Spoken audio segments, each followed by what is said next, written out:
श्री राम। इस वीडियो में बीएससी का एक आईएमपी टॉपिक विद्युत ऋणता समझने जा रहे हैं। अच्छा, विद्युत ऋणता समझना है तो एक कहानी सुनो। दो दोस्त हैं, दोनों ने पैसा मिलाया। दोनों ने क्या मिलाया? पैसा। और साझा से व्यापार चालू किया। व्यापार चला, कुछ दिन बाद एक दोस्त ने पैसा को हड़प लिया। तुम बोलोगे सर दोस्त ने बेईमानी कर दिया। बस इसी बेईमानी के गुण को विद्युत ऋणता या ऋण विद्युता कहते हैं, इस बेईमानी के गुण को। तो तुम बोलोगे सर परमाणु लोग भी बेईमानी करते। हाँ, ये जो परमाणु लोग बेईमानी करते वही तो विद्युत ऋणता है। चलो पहले समझते सहसंयोजक बंध। क्या समझते हैं? सहसंयोजक बंध। तुम 11वीं में पढ़ के आओ, सहसंयोजक बंध कैसे बनता है? तुम बोलोगे सर परमाणु लोग इलेक्ट्रॉन का साझा करते हैं। जैसे इस परमाणु ने एक इलेक्ट्रॉन दिया, इस परमाणु ने एक इलेक्ट्रॉन दिया, दोनों ने इलेक्ट्रॉन का क्या किया? साझा किया। तो साझा किया तो इनके बीच कौन सा बंध बन गया? सहसंयोजक बंध। अब दोनों ने साझा किया है तो इस इलेक्ट्रॉन पर दोनों की हिस्सेदारी है। दोनों ने साझा किया तो इलेक्ट्रॉन की दोनों की हिस्सेदारी है। अब दोनों की हिस्सेदारी है तो इलेक्ट्रॉन कहाँ रहना चाहिए? बीच में रहना चाहिए, क्योंकि दोनों का बराबर हिस्सा तो बीच में होना चाहिए। लेकिन जानते हो ये Cl बेईमान है। Cl क्या है? बेईमान है। ये जो साझे की इलेक्ट्रॉन को अपनी ओर आकर्षित कर लिया, तो अपनी ओर खींच लिया। साझे के इलेक्ट्रॉन को बीच में नहीं रहने दिया, अपनी ओर क्या कर दिया? खींच दिया। मतलब ये बीच से साइड हो गया। तो ये परमाणु के इसी गुण को विद्युत ऋणता कहते हैं। अब परिभाषा बना रहे हैं, समझ में आ गया? परिभाषा बना रहे हैं कैसे? दो अलग अलग परमाणु, ये हाइड्रोजन परमाणु, ये Cl परमाणु, तो बोलेंगे दो अलग अलग परमाणु इलेक्ट्रॉनों का साझा करके सहसंयोजक बंध बनाते हैं।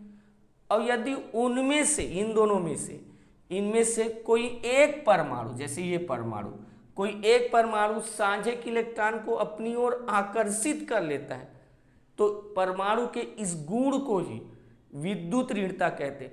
इसी लाइन को लिख दिए, देखो, दो अलग अलग परमाणु इलेक्ट्रॉन का साझा करके सहसंयोजक बंध बनाते हैं। यदि उनमें से कोई एक परमाणु साझे के इलेक्ट्रॉन को अपनी ओर आकर्षित करता है तो परमाणु के इस गुण को ही विद्युत, मतलब ये परमाणु के बेईमानी गुण विद्युत ऋणता कहलाता है। देखो यहाँ पर एक दो बार वीडियो देख लेना रोक के, तो ये याद हो जाएगा। अच्छा, अब ध्यान से सुनो।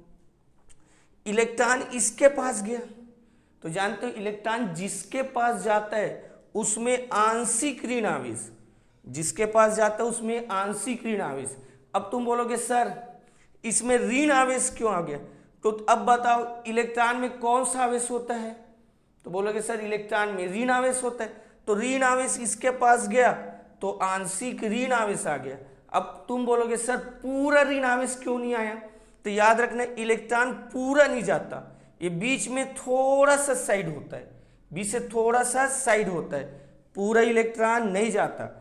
अगर पूरा इलेक्ट्रॉन जाएगा तो उसमें ऋण आवेश आएगा, लेकिन बस थोड़ा सा बीच से साइड हो जाता है, इसलिए आंशिक ऋण आवेश आता है। अच्छा, अब इससे दूर जा रहे हैं तो इसमें ऋण आवेश है, इससे दूर जा रहे हैं तो इसमें धन आवेश आ गया। तो इसी चीज को लिख दिए, साझे का इलेक्ट्रॉन जिस परमाणु के पास जाता है उसमें आंशिक ऋण आवेश आ जाता है, और जिससे दूर जाता है उसमें आंशिक धन आवेश। ये देख, साझे का इलेक्ट्रॉन जिस परमाणु के पास जाता है उसमें आंशिक ऋण आवेश, और जिससे दूर जाता है उसमें आंशिक धन आवेश आ जाता है। अच्छा, अब फिर लिख लेना तुम लोग कि ये उदाहरण दे देना HCl। कौन सा उदाहरण? HCl। इसमें विद्युत ऋणता किसका ज्यादा है? Cl। तो साझे के इलेक्ट्रॉन को अपनी ओर आकर्षित करे, यही लिख दिया उदाहरण। सहसंयोजक यौगिक कौन लिख दिया? HCl। और दोनों में Cl परमाणु का विद्युत ऋणता अधिक है, अतः Cl परमाणु साझे के इलेक्ट्रॉन को अपनी ओर आकर्षित करता है। और ये HCl और ये डायग्राम बना देना, ठीक है? ये समझाने के लिए था। अब वीडियो रोक लो और इसको छाप लो। इसके बाद अगले वीडियो में विद्युत ऋणता को प्रभावित करने वाले कारक पढ़ेंगे। अच्छा सुनो, अगर तुमको ये एग्ज़ाम के पहले देखते हो तो 2-3 बार देखो, याद हो जाएगा। और अपने दोस्तों को भी शेयर करो और चैनल को सब्सक्राइब करो। ऐसे कुछ बोलते हैं तो तुमको अच्छा लगे तो करो। चलो वीडियो रोक के छाप लो। जय श्री राम।